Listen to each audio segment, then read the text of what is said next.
če pogledamo samo še nek tak pravni vidik, kaj vse je pri prodaji teh vzmetnic narobe, je mogoče najprej izpostavljate zares visoke popuste, ki grejo tam nekje od 65 do celo čez 80%.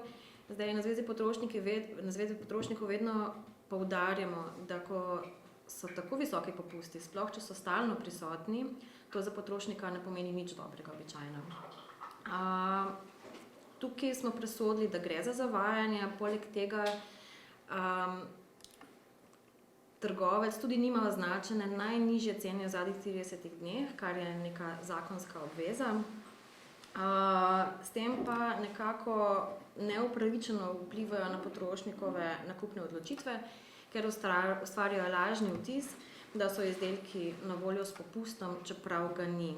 To so na koncu koncev redne cene, po katerih se te vzmetnice prodajajo. Najnižja cena, ki je oglaševana, je nedostopna. Se pravi, najcenejša vzmetnica je dražja od tega, kar je oglaševana, tako da tukaj je spet neko zavajanje. In na splošno glede celotne prezentacije, glede celotnega poslovnega modela bi lahko rekli, da gre za neko nepošteno poslovno prakso oziroma zavajajočo prakso.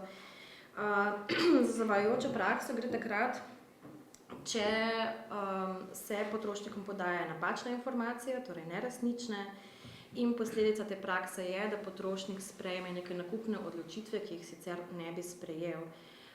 Tukaj smo zaznali zavajanje glede same narave izdelka, se pravi glede same sestave, pa tudi glede same cene oziroma glede predstavitve nekih cenovnih prednosti.